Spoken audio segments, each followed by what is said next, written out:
G'day guys, it's me Zinkberg. Welcome back to my channel. I am doing one of those things, the top 10, favorite builds of 2024. Dear. None of the buildings that have appeared in this intro actually made it into the top 10, so that means there's some good stuff to come. Don't skip to number 1. Watch the whole thing, please. There's lots of good stuff in between.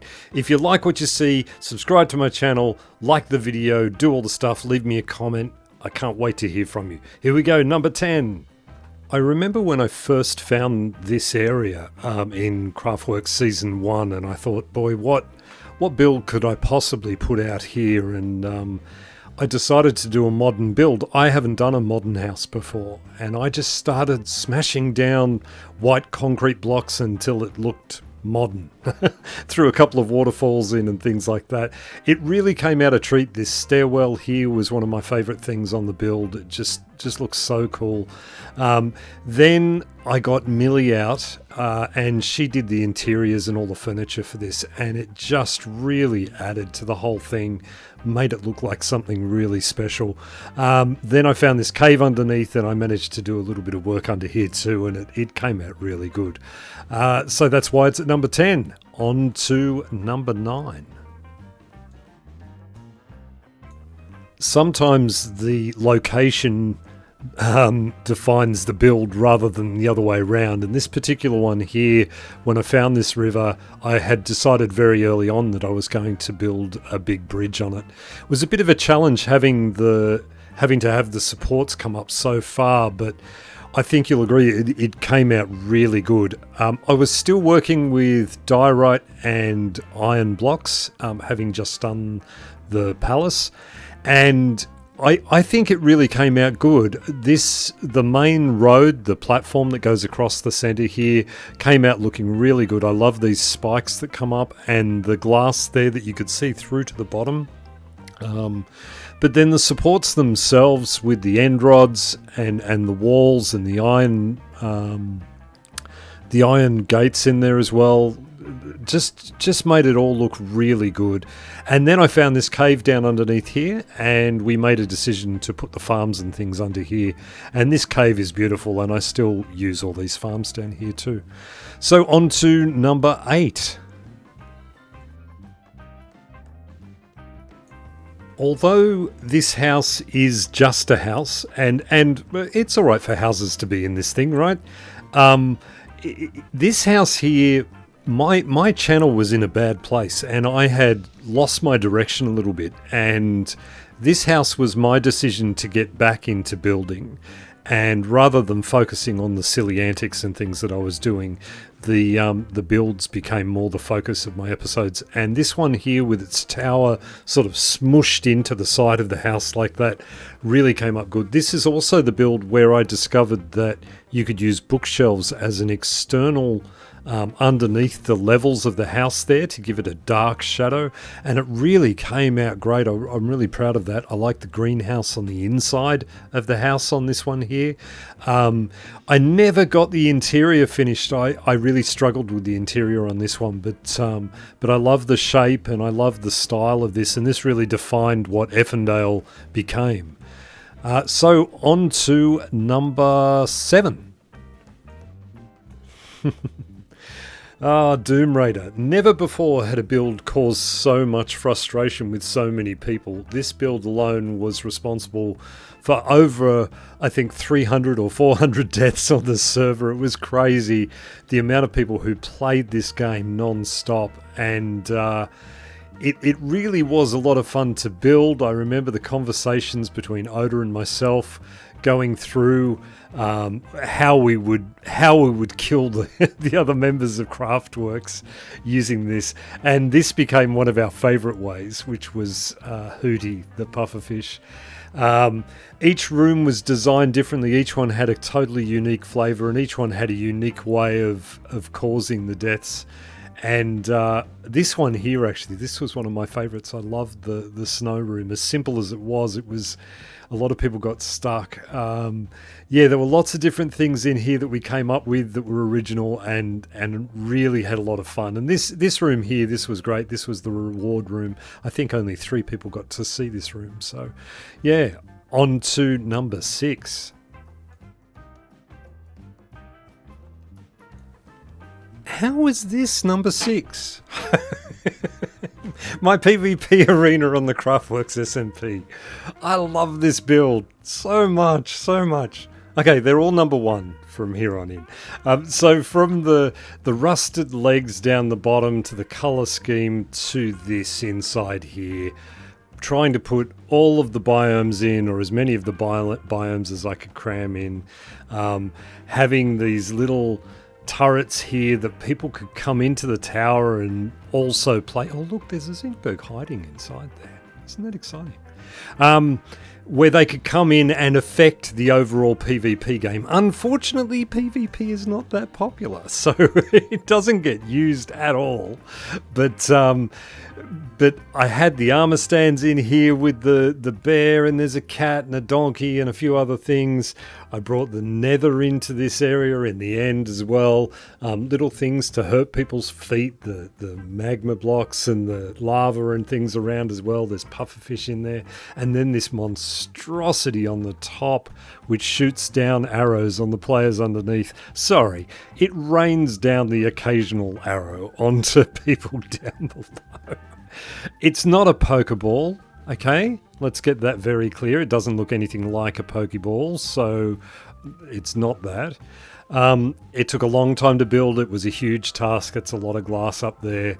The interiors I love as well. This main hallway with the idea that you either go blue or you go red. And then the idea that you would go down to a corresponding room, which is color-coded. I really had a lot of fun building the PvP arena this year, and I'm glad I got to do it. On to number 5.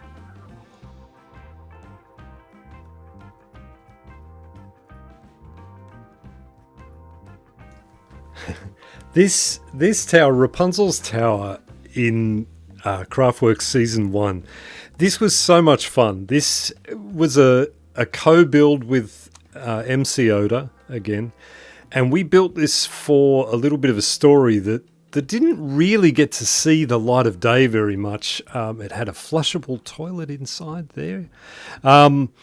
It was a lot of fun, and we really spent a lot of time talking about how to do the different texturing and how to do the different things. It was just a really good build, and that's why it's made it to number 5. I love this build too. I love all of them. Who am I kidding? I love all of the builds. They're all fantastic. Go to number 4. There is a reason this is at number 4, and that is because I built a frickin' mountain. I love this potential peak as it got known. This was a lot of fun, and I built it in 3 different goes. So starting with the smallest peak and then working my way up to the biggest one.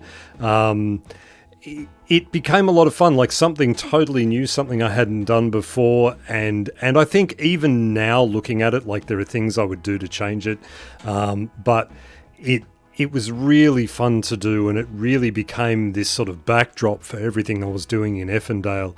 There was so much fun that I had in the actual building of this mountain, and it was, when I thought to myself, I'm going to build a mountain, I thought, really? Is that what I'm going to do?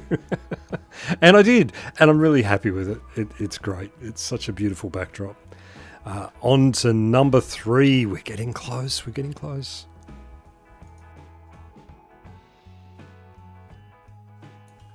Okay, this one is a really special one for me. This is what happens when a group of people get together and build together. This is the Craftworks bridge in the current season of the Craftworks SMP. This is beautiful, and it really fills this area nicely, and the best thing about it was it didn't take a long time to build. We had so many people here, all pulling together and all building together, and it was fantastic. I went through later and did some extra details and things like that, but the basic structure of this bridge remained the same from what we did originally. I love the colouring of this. I love the stripped spruce with the deep slate. I think that looks great. I liked using the copper and waxing it in a certain state. I love the way these little archways came out underneath here, and the way that it looks on the river and things like that, and the fact that it comes over towards the boardwalk from spawn. It's just a really special bridge to me, and it feels really good, and I had lots of good times, like the little skits with Oda and things like that we did on it were a lot of fun. Okay, on to number 2.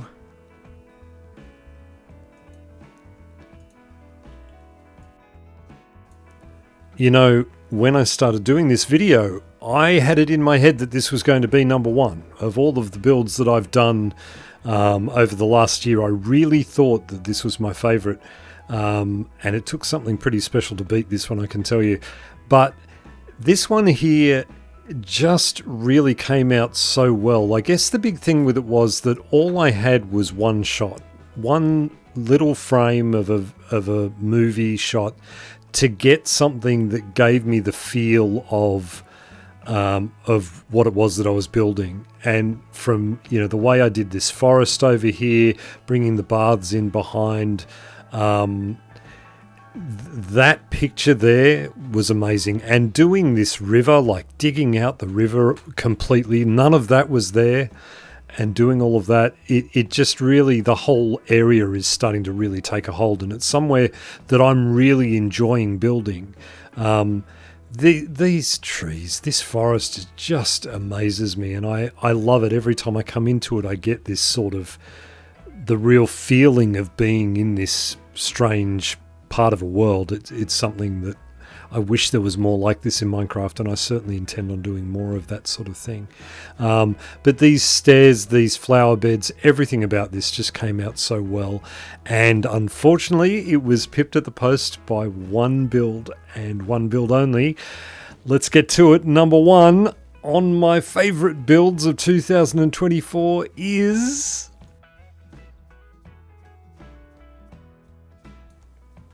Okay, is this. This is what it is. Okay, let me explain as to why this is. Because this build is built on a diagonal. I downplayed that a little bit at the time, and I have since as well, but really, this is amazing. I never knew that I could build like this, particularly on a diagonal. The amount of detail that I managed to get, everything from the opera house style sort of bits that come out the front, I don't even know what they're called, sails that come out the front there, to all the detail down the side. Redoing the colour for this really changed things for me. Adding the deep slate in and the copper in really made this build pop, and this is huge and it's beautiful. And look at the stairwell that comes down the back there, the garden that's over here, this manicured garden, and then over to this garden over here, which just came out so beautifully. Again, it's still under construction because we have to take it over the other side, but this whole area, when you look at it, this build, the palace, the observatory, the gardens, is all one section. It's all part of the same thing. And it really is something that I wish you could see in person, and one day you will be able to if I put a world download out. The first of my little geode things down there. This observatory over here, just beautiful. You can see Effendale Bridge in the background there. This whole section of my building just came out so beautifully, and it's got a top section here. I still don't know what to do with this. It's so big, I don't know what to do with that. I've got storage down below here, which I have managed to get a hold of and do something with, and then of course right down the bottom I've got this the palace down here, the main entranceway. And it really is huge, and it really is a testament to how much my building has improved to be able to build something on a diagonal and get this sort of scope out of it. So Yeah, this is the one that really surprised me at how much this build means to me, that every time I tried to place it anywhere else in the top 10, I thought, no, it's better than that. And it is better than that. And maybe the thumbnails don't capture it. Maybe it's a hard one to look at because of the color or whatever, but this build is amazing. There's a spider shadow in the foreground. Yeah, so that's it. That's the top 10. Let me come down to the ground and have a word with you. Okay, well, that's it. And thank you very much for joining me for this little journey of my best builds of 2024. We're now in 2025. I hope you had a good holidays. I did. I had a great time over the, for me, Christmas and New Year. And got to spend lots of time with friends and family and eat way too much. If you've made it to this point in the video, you're a true supporter of my channel, and thank you so much for giving me your time. And all your support throughout the year. Don't forget to leave a comment down below. Don't forget to like, and don't forget to subscribe. And let's do more in 2025. Let's really get things going. Thanks, guys. See you later. Bye.